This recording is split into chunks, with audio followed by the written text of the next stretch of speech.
On reprend sur notre cours pour expliquer la nature de l'État et le développement de l'État moderne, comme on l'avait commencé. Et par ce biais, on explique les enjeux de la science politique et surtout l'introduction à cette science, parce que ce n'est pas évident.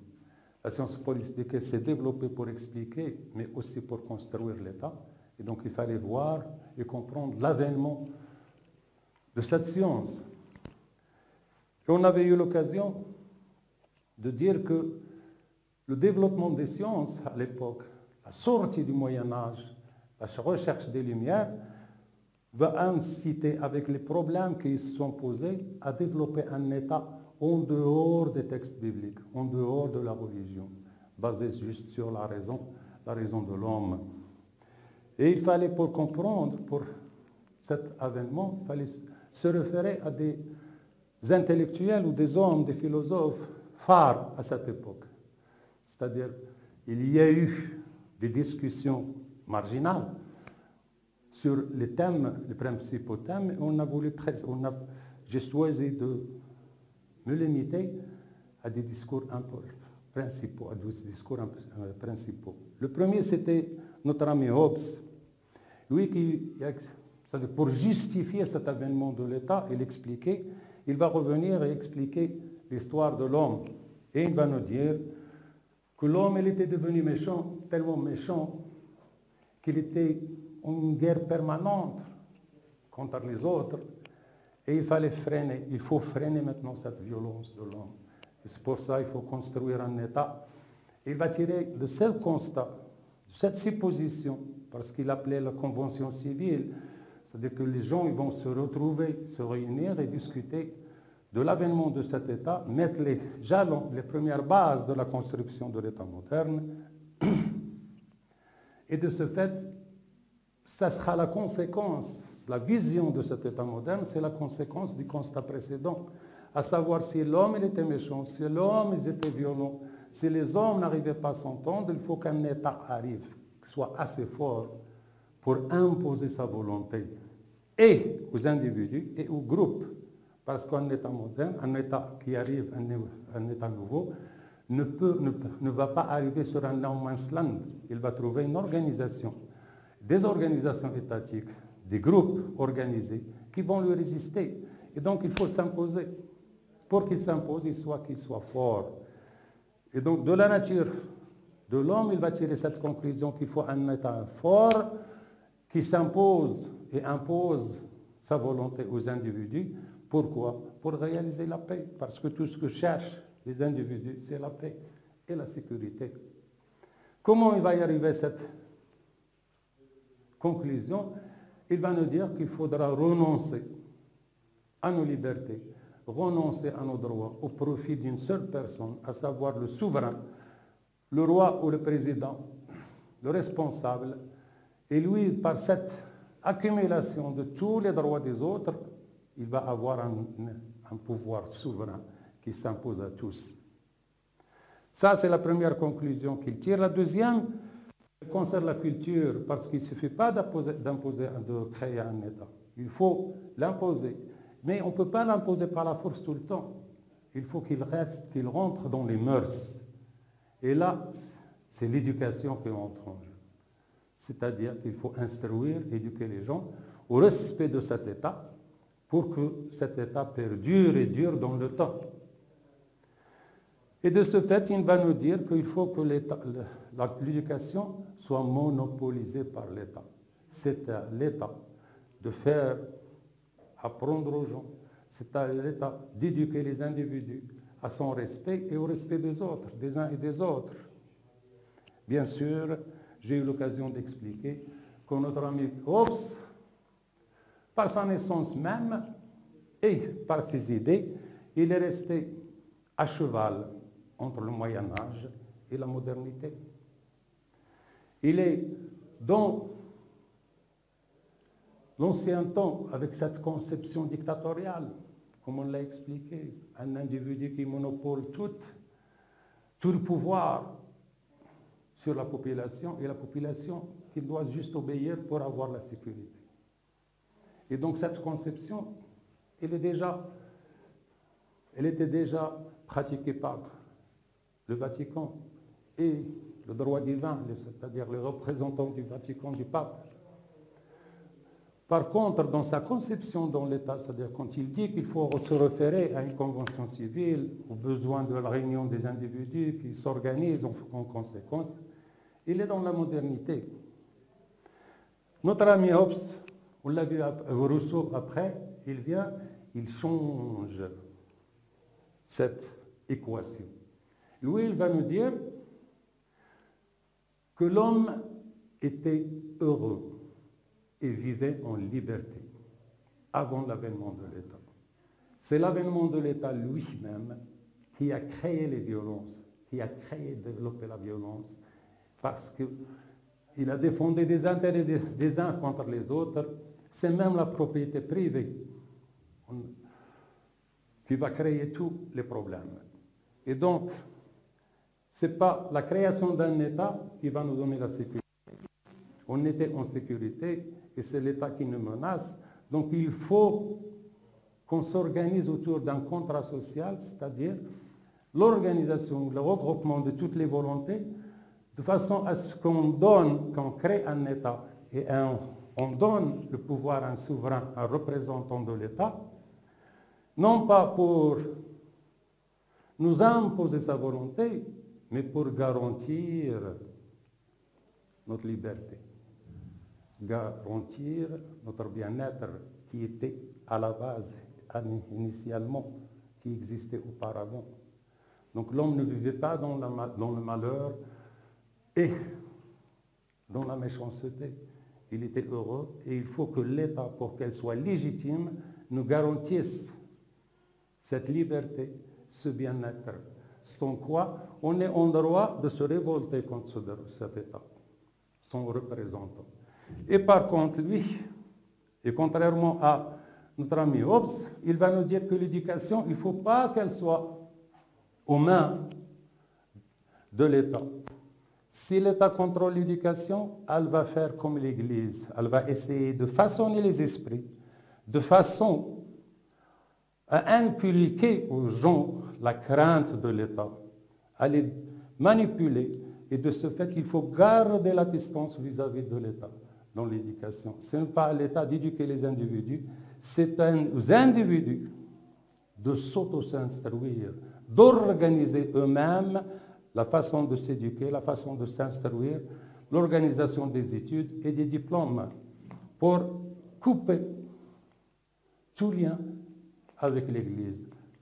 Et on savait que l'Église, en sortant du champ politique, en fait, elle a contrôlé, et pendant longtemps, l'éducation, l'instruction, ce qu'on appelait les messieurs, ou l'école royale. C'est elle qui crée, qui a donné, qui forme les instituteurs et les professeurs qui vont enseigner, et donc qui vont inculquer, ils vont laisser, il y aura toujours quelque chose de religieux dans le texte et dans les textes de l'éducation. Donc, on voit bien l'opposition des deux hommes. L'un, il est un pas en avant et un pas en arrière. L'autre, il est en rupture avec le Moyen-Âge, il est dans la modernité et il nous propose quelque chose de viable. C'est là où intervient notre ami Montesquieu. Montesquieu, lui, quand il arrive, ces philosophes, ils avaient déjà posé, ou plutôt expliqué l'essentiel de ce qu'on veut faire, de ce qu'on souhaite, de la création d'un État qu'on va appeler l'État moderne. Lui, il va mettre quelque chose de plus dans cette construction. Il va nous donner des mécanismes, des éléments clés, les concepts par lesquels on va concevoir cet État. Et on va le former, le construire et le mettre en marche, le faire fonctionner.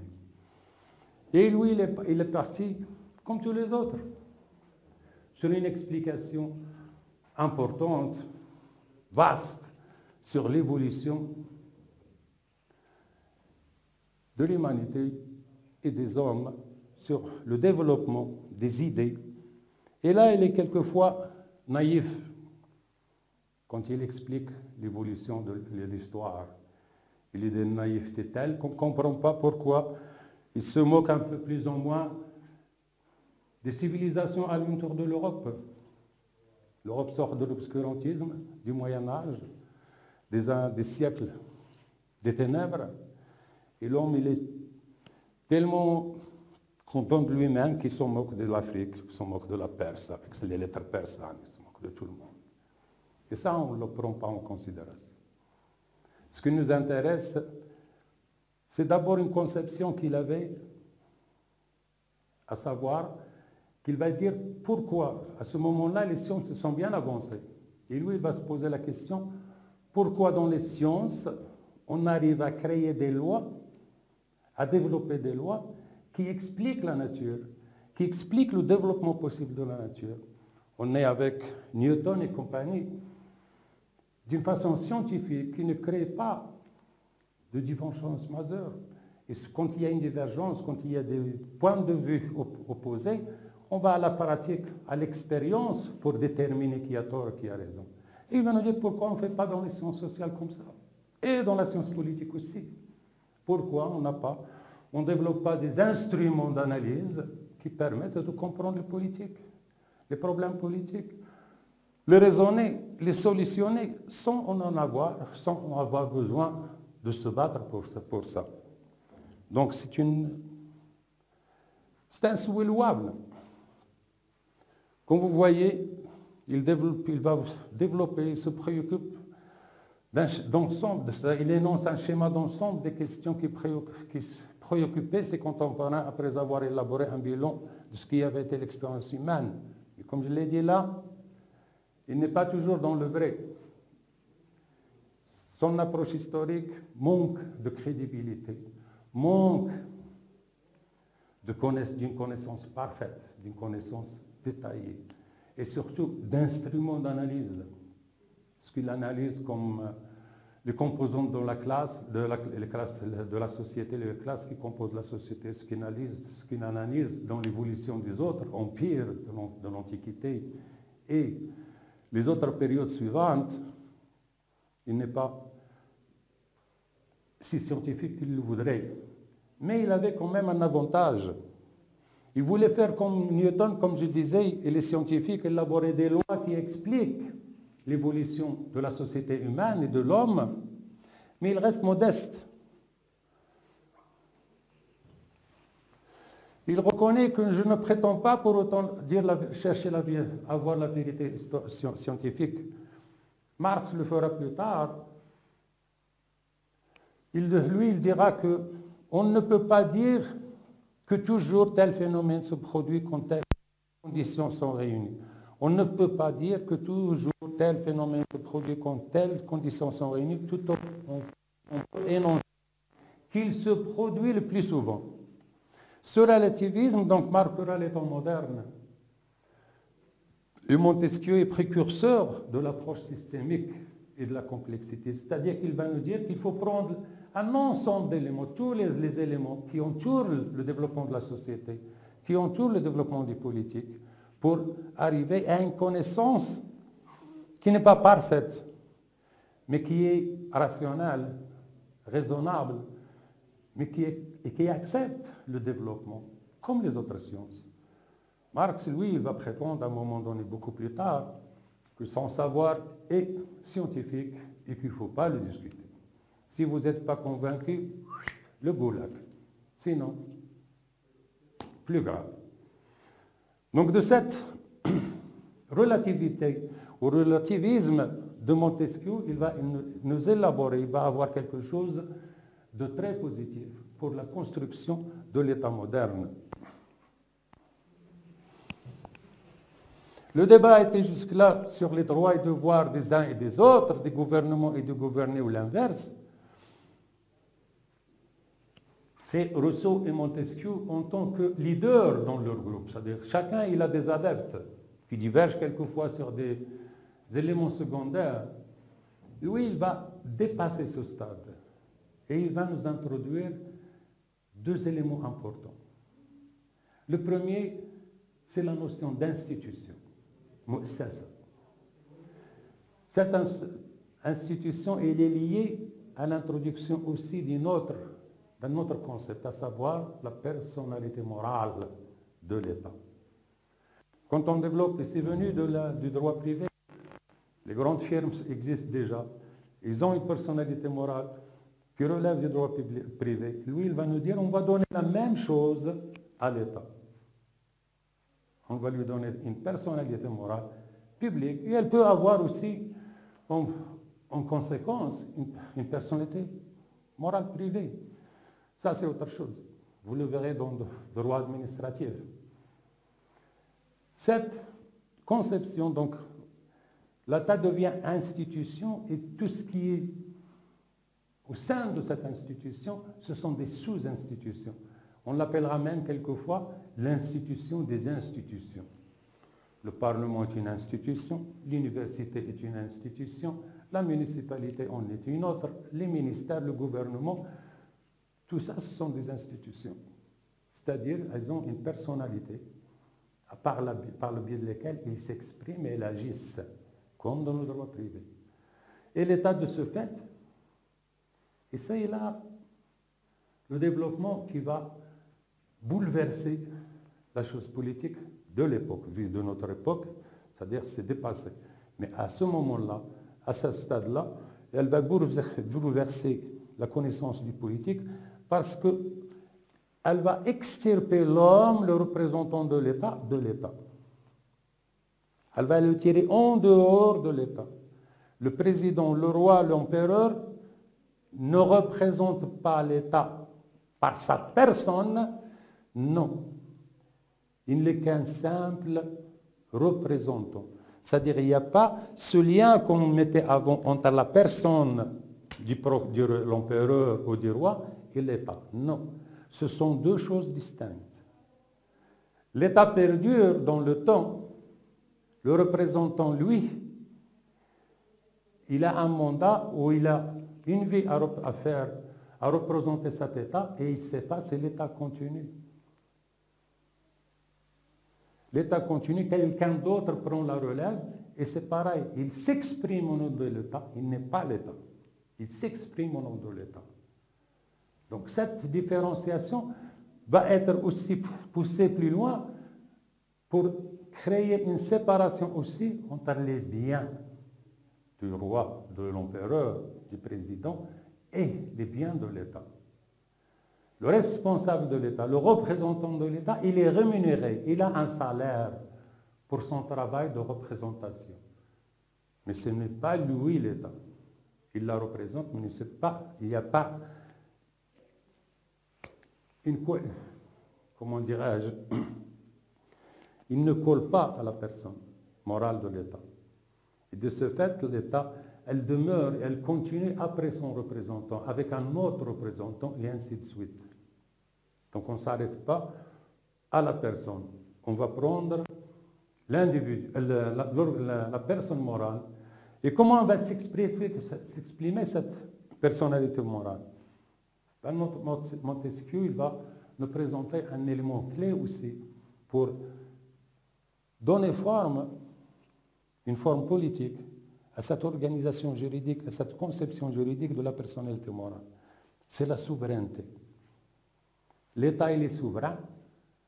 Donc, c'est venu du terme et du concept de souverain. Le souverain, le roi ou l'empereur, ben l'État, c'est lui qui va déposséder son représentant de ce terme. Et l'État, il va devenir souverain. Et cette souveraineté s'impose à tous, y compris à ses représentants les plus qualifiés. Autrement dit, au roi et à l'empereur. Ils représentent la souveraineté de l'État. Et ils ne sont souverains que par la souveraineté de l'État.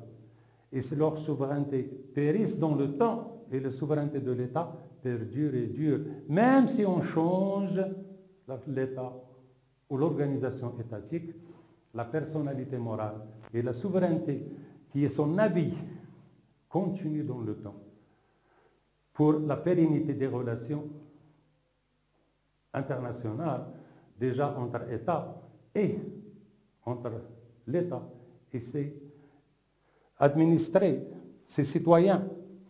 Donc le débat a été jusque-là sur les droits et les devoirs des uns et des autres, des gouvernants et des gouvernés, ou l'inverse. Montesquieu a intégré la notion d'institution qui révolutionnera la notion de l'État et le jeu politique. C'est une personnalité morale détachable des individus, nous dira-t-il.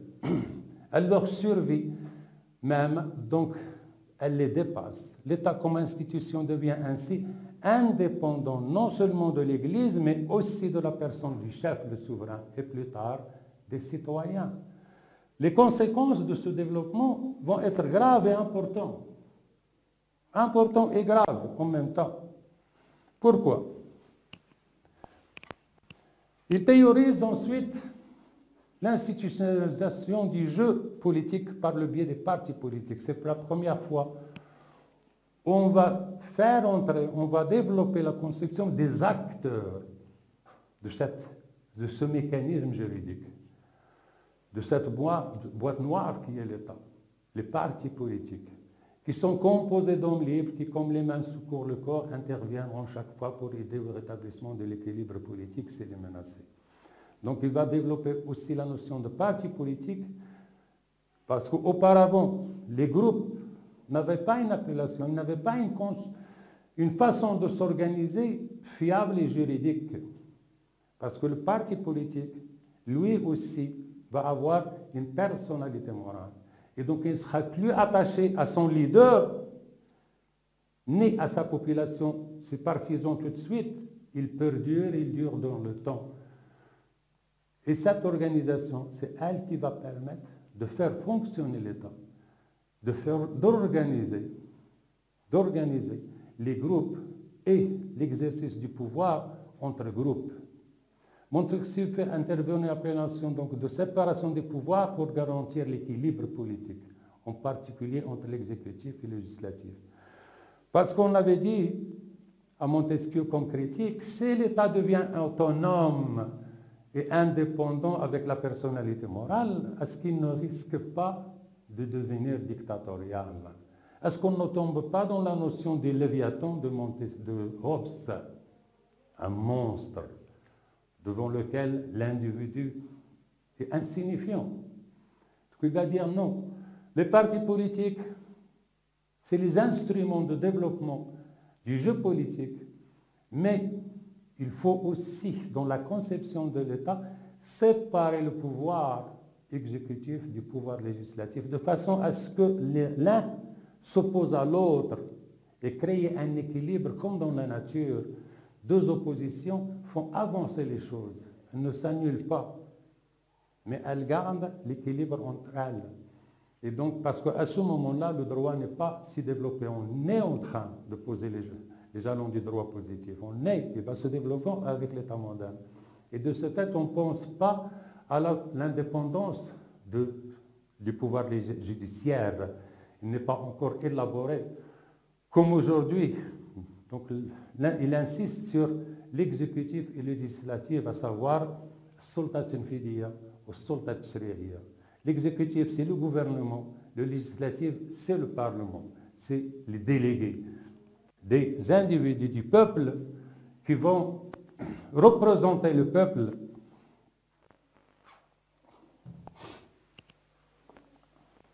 Donc ça, c'est des garanties, il nous dit, pour lutter contre la dictature. Plus tard, Hegel fera intervenir la notion de société civile comme un élément important dans le jeu politique.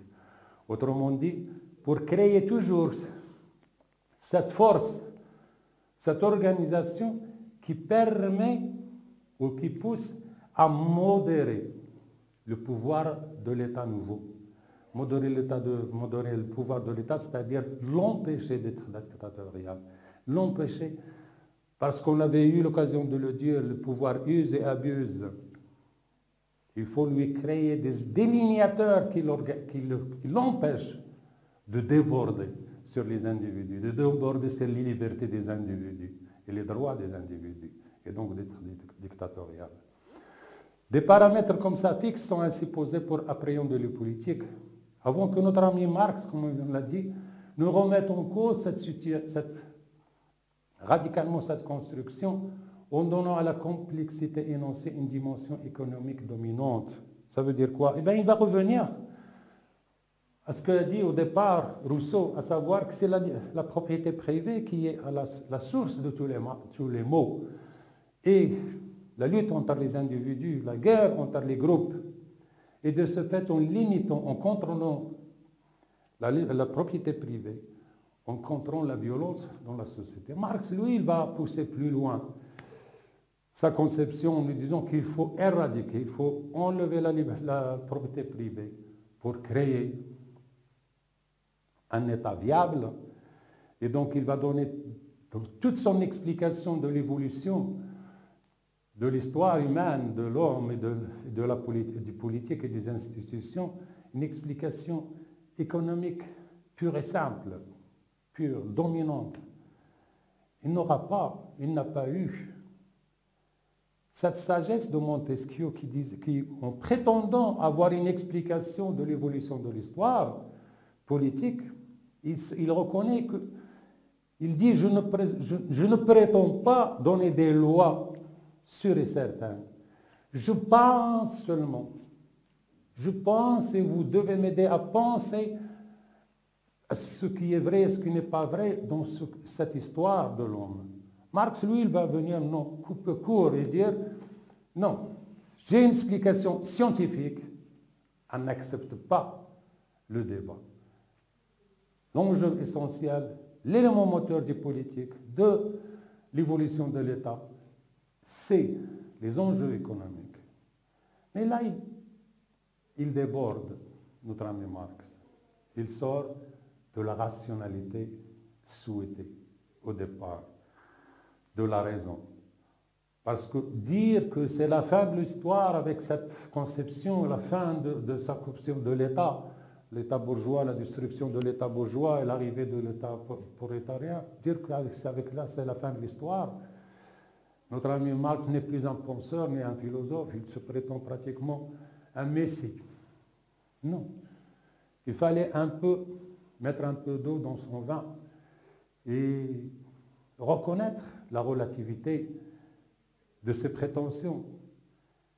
Parce qu'on aura toujours besoin du volet scientifique du marxisme, à savoir le structuralisme. En philosophie, dans l'analyse économique, dans l'analyse politique, dans tous les domaines, le structuralisme, jusqu'à nos jours, a triomphé et triomphe pour la lecture de telle ou telle situation donnée, dans tel ou tel domaine. Mais de là à dire que c'était la fin de l'histoire, l'homme va s'arrêter là, avec l'État prolétarien, c'est complètement fou, pratiquement. Et c'est pour ça que, plus tard, Max Weber, lui, il va intégrer, au lieu de l'historisme matériel, historique de Marx, c'est-à-dire cette prétention que son explication de l'histoire est vraie et sûre, et donc ce qu'il va tirer en conséquence est aussi vrai, et que l'État tel qu'il le préconise, l'État prolétarien, c'est la fin de l'histoire. Ben, tout ça, c'est une naïveté qui dépasse peut-être un peu la naïveté de Montesquieu, quand il expliquait le rapport de force dans les temps anciens, l'organisation du pouvoir au temps des anciens avant l'avènement de l'État moderne. Et donc Max Weber, il va lui intégrer l'historicisme par opposition à un matérialisme historique qui va être l'historicisme, à savoir que toute société a un fil, une évolution. Toutes les sociétés se ressemblent dans leur évolution et qu'il faut respecter cette évolution. On ne peut pas griller les étapes, on ne peut pas faire un saut d'un pays, par exemple, sous-développé à un pays développé sans passer par un stade de pays en voie de développement. Parce qu'on peut, à la rigueur, penser le faire en économie, on peut penser le faire en politique, dans les dessins sur le papier. Mais comme on le verra, le problème, ce sera toujours l'homme. L'homme. Si vous ramenez quelque chose, un développement, avec une rupture dans le passé, l'homme ne comprendra pas, il ne s'adaptera pas. C'est-à-dire si on arrive à notre époque, les États africains, les États arabes, ils ont importé des modèles européens. Ça a donné quoi? Pratiquement rien. Un dualisme, il y a le temps moderne, la situation où le système ancien, traditionnel, qui survivent les deux. Et ce dualisme empêche même tout développement parce que la lutte est juste là. Et l'État moderne devient juste une forme, des apparences d'État, alors que l'essentiel est dans le secteur informel en économie, le secteur organisé d'une façon traditionnelle dans le politique et le culturel. Donc, il faut bien, c'est ce que dira Max Weber, que cette évolution ou cette prétention de Marx n'est pas scientifique, puisque à partir du moment qu'il dit qu'il ne faut pas, ça ne se discute pas, donc il le pose comme un dogme qu'on ne peut pas discuter. Et si on ne le discute pas, ben, ce n'est plus de la rationalité, ce n'est plus de la raison. Ça rapproche de ce qu'on appellera le populisme. Dire quelque chose pour plaire à un ensemble de groupes, à un auditoire précis, mais sans respecter les règles de raison.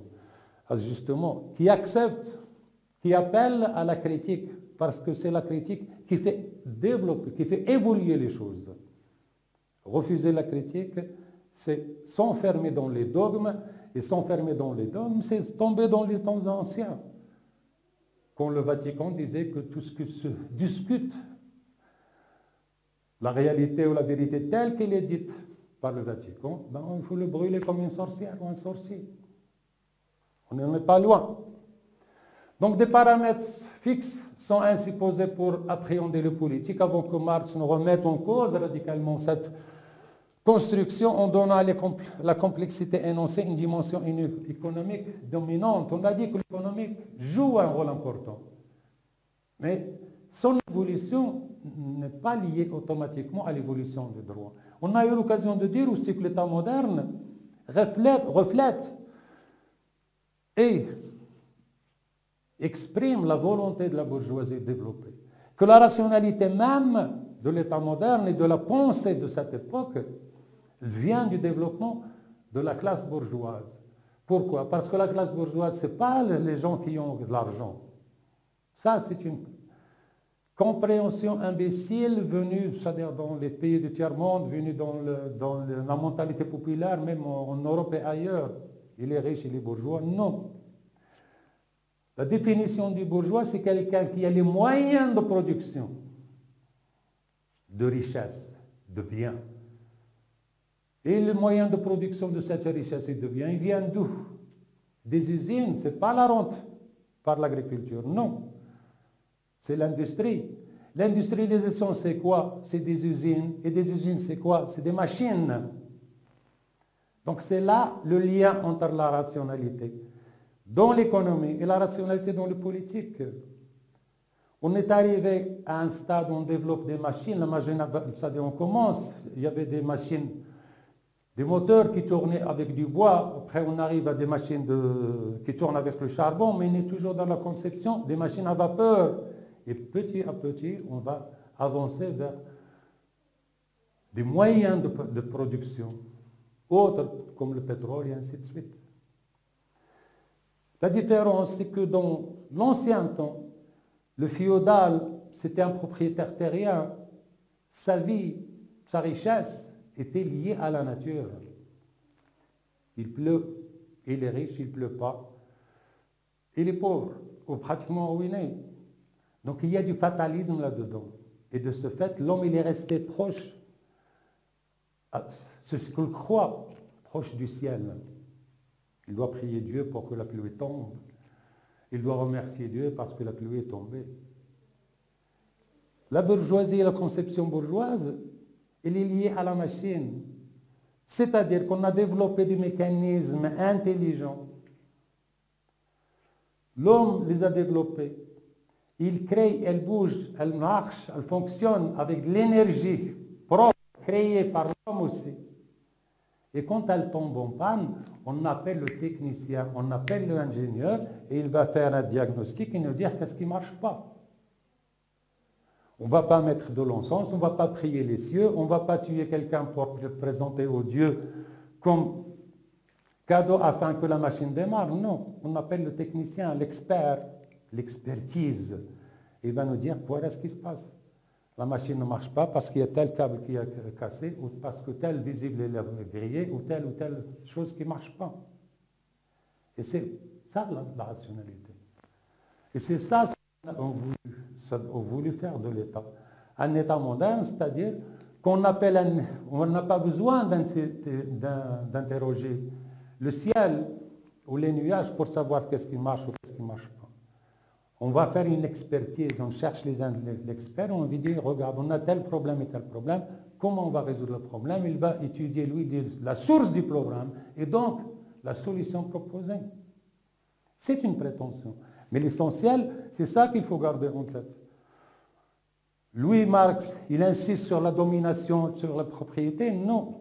Nous, on fait référence à la bourgeoisie en tant que conception, en tant que façon de penser qui est liée à la modernité telle qu'elle se voit dans le développement des moyens de production.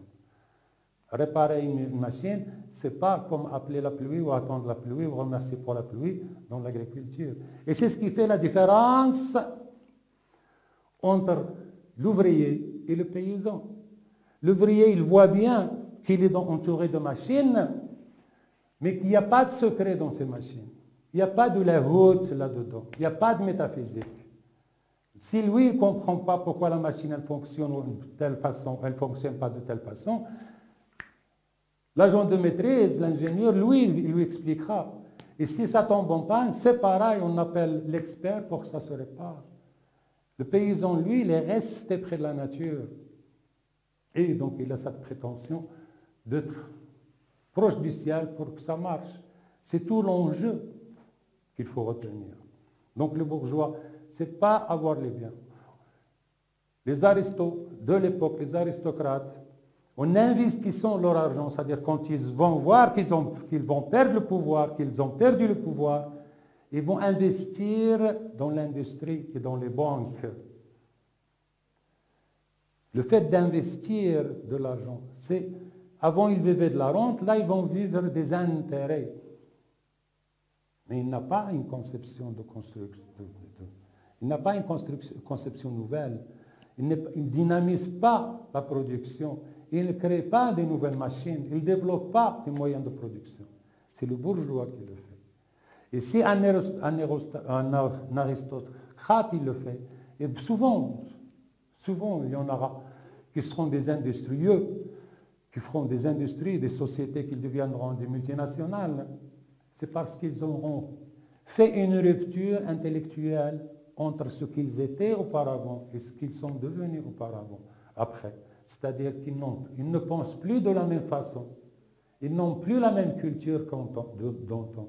Ils ont adopté, ils se sont appropriés la connaissance de leur époque et ils se sont adoptés. Et donc ils sont devenus, il a le titre de noblesse, mais ça ne change rien. C'est-à-dire que ça n'a pas d'importance. Ça rappelle seulement qu'il vient d'une grande famille.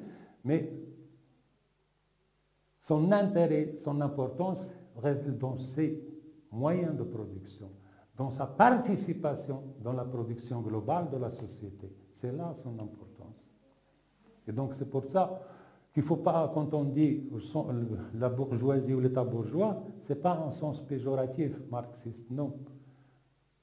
Au contraire, c'est dans un sens savant. Le bourgeois en tant qu'homme industrieux, homme qui va développer la société et les relations sociales au sein de la société parce qu'elles sont tournées plus vers l'industrie et donc la rationalisation que vers l'agriculture et que les paysans, comme je l'ai dit, sont restés plus ou moins en arrière. Avant que l'ère moderne, on voit l'industrialisation au sein de l'agriculture, c'est-à-dire que l'agriculture devient plus industrielle qu'elle ne l'était auparavant. Et là, Le paysan n'est plus un paysan, mais un agriculteur, un spécialiste, un technicien de tel ou tel produit. Et bien sûr, ce n'est pas seulement l'élément faible dans la conception paysanne. On donne souvent l'exemple du Mexique, où il n'y avait pas d'industrialisation, mais il y a eu plusieurs révolutions. Ils ont été menées par les paysans et n'ont jamais abouti. Pourquoi? Parce qu'il manquait cette rationalité bourgeoise. Et non pas, comme dira Marx, les ouvriers. Non. C'est-à-dire c'est un élément social. Il est déjà un esprit bourgeois, autrement dit, qui fonctionne par un savoir positif, qui réfléchit par un savoir positif, par le droit positif, une science rationnelle, et non pas par des reliquats du vieux temps. Donc Marx, comme on vient de le voir, il a voulu faire une rupture qui était violente et qui ne aboutira pas. Et c'est notre ami Max Weber, lui, qui va ramener la pensée politique à une échelle modeste et adéquate. Parce que rationnelle, en fait, parce qu'elle accepte, elle explique l'évolution et elle accepte la critique. C'est comme on avait dit dès le départ, c'est la définition même de la science. C'est la définition même de la science.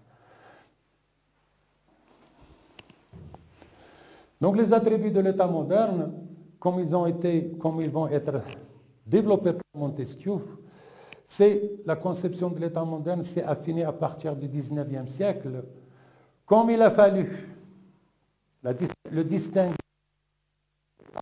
Il a fallu aussi, par le biais de la notion d'institution et l'institution des institutions, comme je l'ai expliqué, le distinguer de l'empereur, et puis des individus en général, pour qu'ils puissent enfin prendre forme. Donc l'État en tant qu'institution, il a été au départ, on a fait la rupture avec le pape, il n'a plus d'interférence, il n'intervient plus.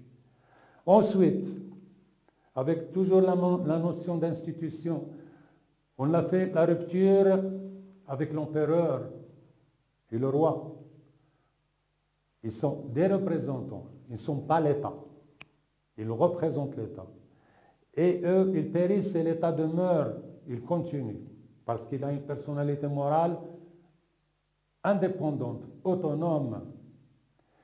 Et puis, on arrive à la fin, c'est-à-dire que l'autonomie de l'État, réel ou fausse, ça se discute et ça ne se finira jamais de discuter.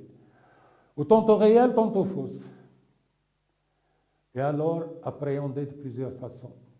Parce que cette autonomie de l'État, il est devenu autonome par rapport au pape, il est devenu autonome par rapport à l'empereur, il va devenir autonome par rapport aux individus, c'est-à-dire le peuple et la population. Ils n'auront plus le droit de cite, avec des concepts nouveaux. Et c'est tout le drame, c'est toutes les critiques qui vont crier au scandale. Et ils n'auront pas tort, parce que ça rappelle le Léviathan, la conception de Hobbes, l'État omnipuissant. Seulement avec Hobbes, il était représenté, il incarnait, le roi incarnait l'État. Et si l'État est devenu indépendant et autonome vis-à-vis du roi, et le plus grave, vis-à-vis de l'homme, du citoyen. Et donc il ressemble à un monstre. Alors, les juristes ils vont s'investir à chercher les moyens de contrôler ce monstre, d'imposer des limites à ce monstre, de l'empêcher de devenir monstrueux pour rester dans le cadre voulu par l'homme et donc sous le contrôle de l'homme. Comment?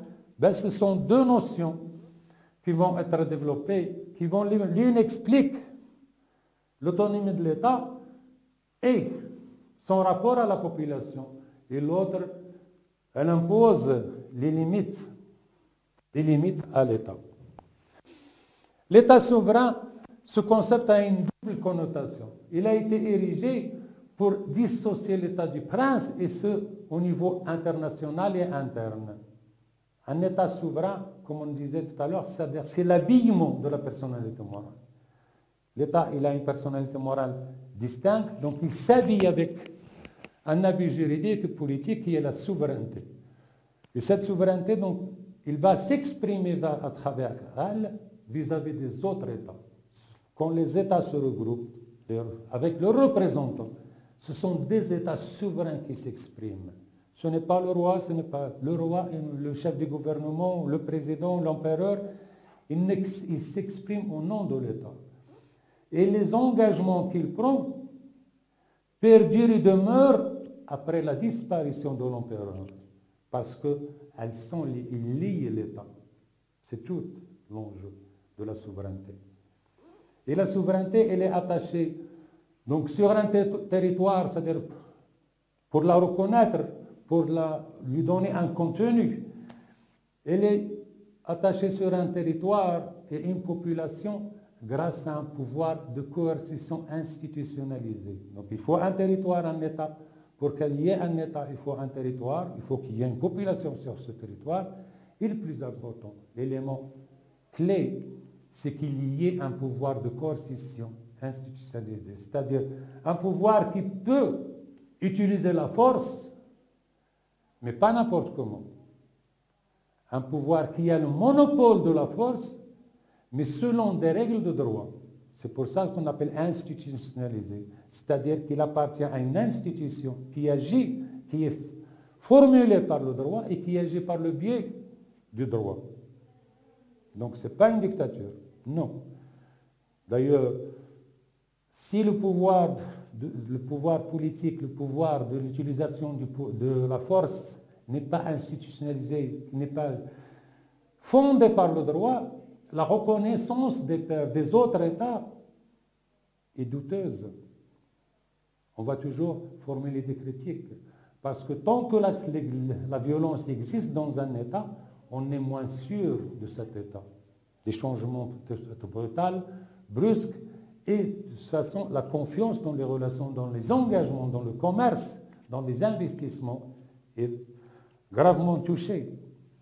Donc l'élément clé, c'est la souveraineté. Elle apparaît au niveau interne vis-à-vis de la population et au niveau de l'extérieur des autres États. Et les États, par leur souveraineté, ils sont égaux. Dans le second, donc, c'est-à-dire avec la relation de l'État avec ses individus. Le souverain est la somme des volontés des citoyens exprimées par le suffrage, autrement dit par les élections.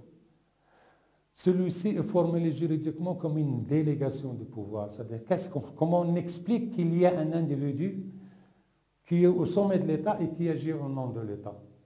Juridiquement, c'est une délégation. Quand on met quelqu'un par des élections au pouvoir, c'est-à-dire qu'on lui a donné une délégation, on l'a délégué pour nous représenter et agir avec l'État et au sein de l'État de façon à préserver nos droits, nos intérêts d'aujourd'hui et de demain. Même si le débat à ce sujet demeure, cette délégation, comment on va la voir,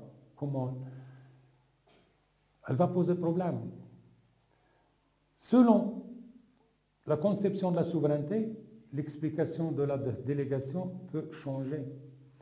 On a expliqué d'un côté, c'est-à-dire la souveraineté, au sens populaire. Autrement dit, elle représente le peuple entier. Qu'est-ce que c'est la souveraineté? C'est la représentation de tous les droits, de tous la part de souveraineté de chaque individu dans le peuple se réunit dans ce qu'on appelle la souveraineté populaire.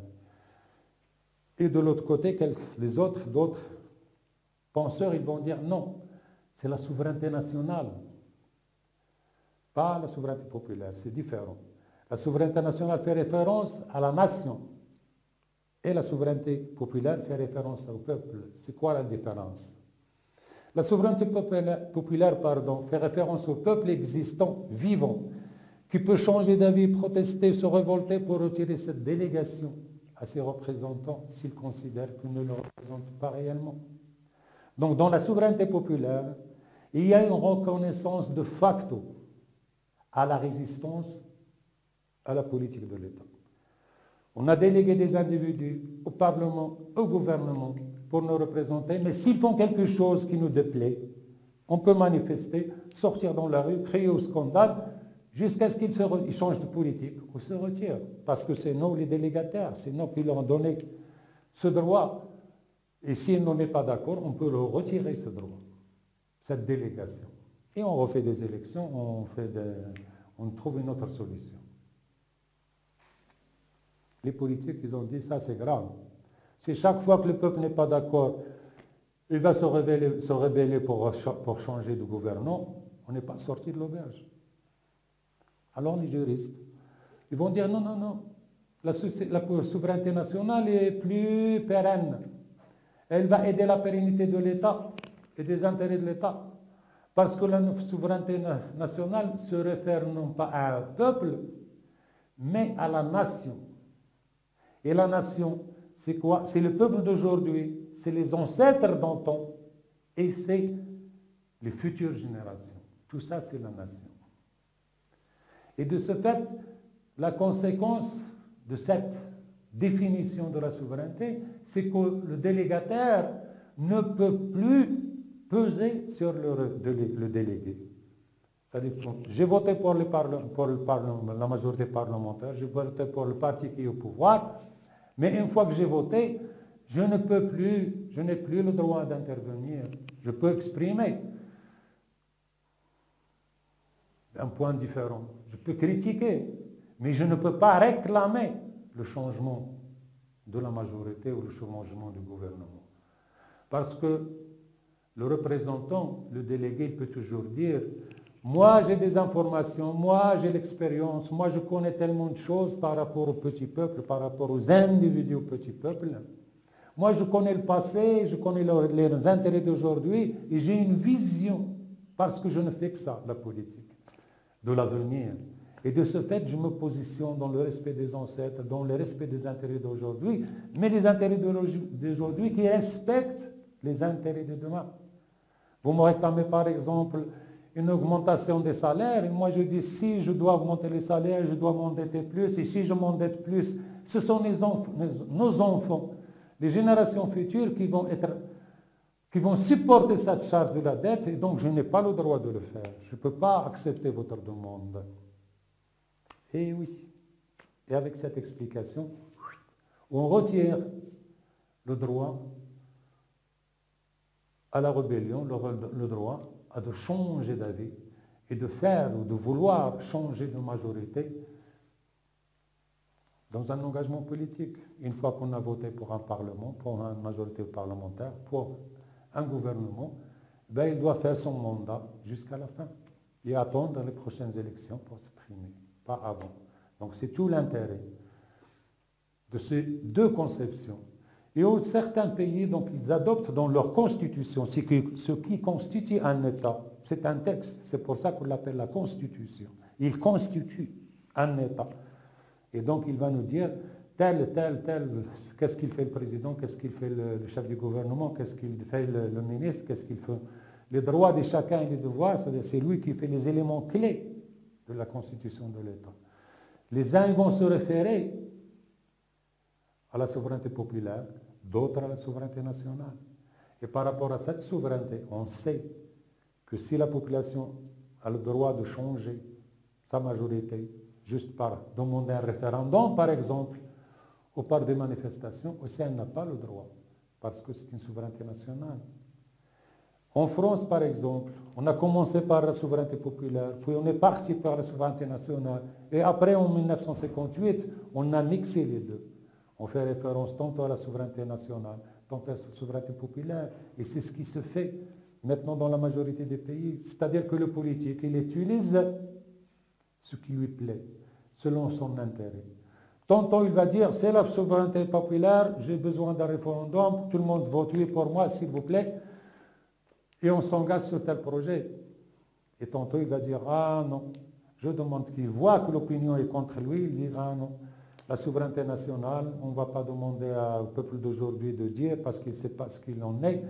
Ou peut-être qu'il va même dire non. À ce moment-là, on revient aux représentants. c'est, je crois, le traité de Lisbonne sur la constitution de l'Union européenne. Ça veut dire quand on a voulu diminuer un peu les souverainetés des États au profit de l'État fédéral en devenir l'État de l'Union européenne, tous les référendums, ils étaient contre. Alors on a réuni, fait un jeu de passe-passe juridique. Au lieu de faire une constitution européenne, on a dit on va faire un traité européen.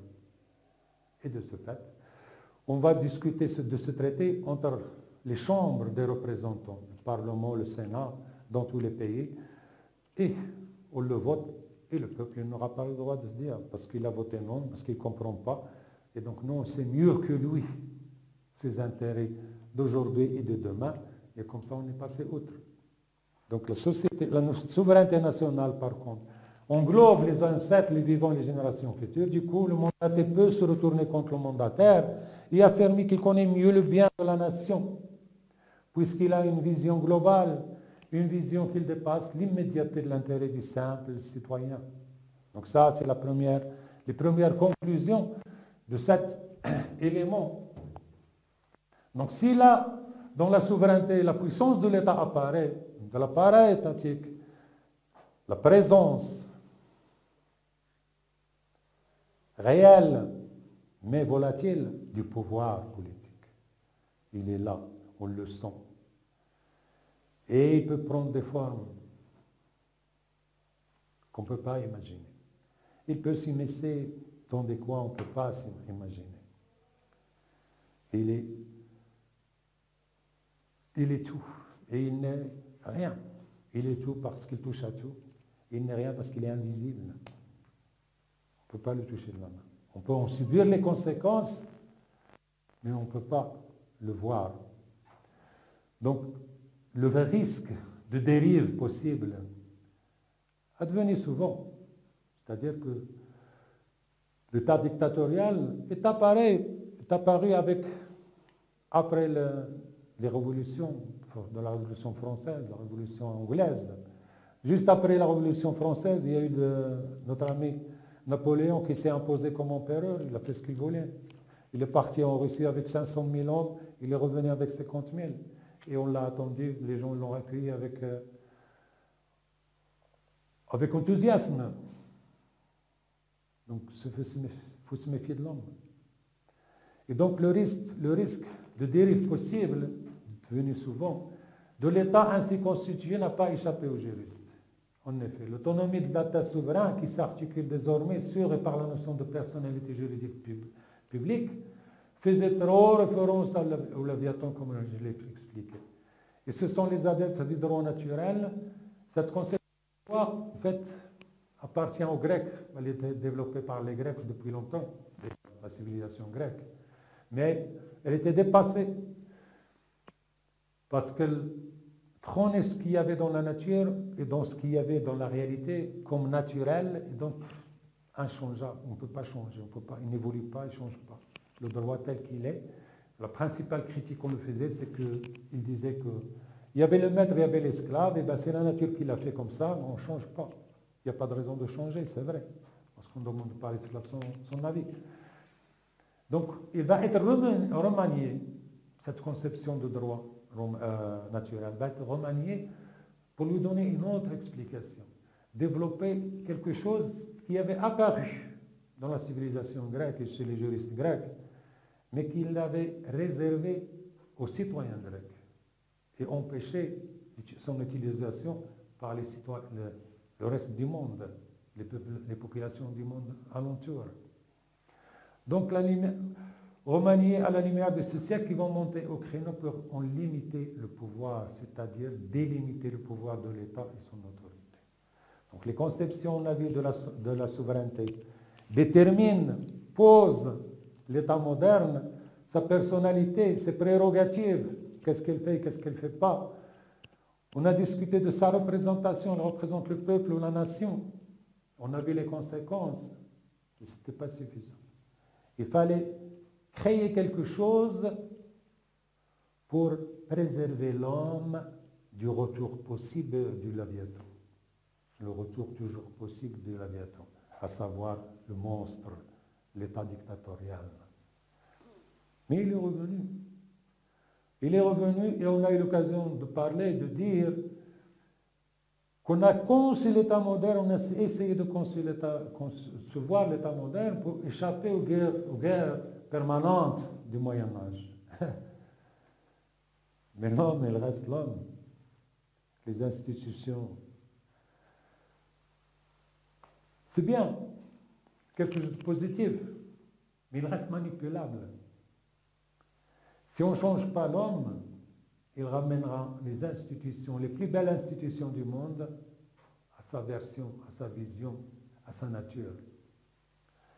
On a fini avec les guerres du Moyen-Âge, on est rentré dans la guerre de Crimée, les guerres de Napoléon, la Première Guerre mondiale, la Deuxième Guerre mondiale, les guerres coloniales, les guerres d'indépendance, la guerre du Vietnam, la guerre de Corée. On n'en a pas fini. Donc l'État. Ce n'est pas l'État fautif, ce n'est pas le droit qui est fautif, c'est l'individu. Et la science politique ne touche pas aux individus, ne peut pas changer les individus. Elle peut tout juste créer un cadre qui favorise la personne qui cherche le bien, plus qu'une personne qui fait du mal, ou qui cherche à faire du mal. Et donc, on a essayé, parce qu'on ne peut pas faire confiance aux institutions, à l'État tel qu'il est conçu, tel qu'il se développe, et qui devient autonome, indépendant vis-à-vis de tous. Il fallait quelque chose pour garantir la sécurité des individus. Et c'est là qu'on a développé les droits de l'homme.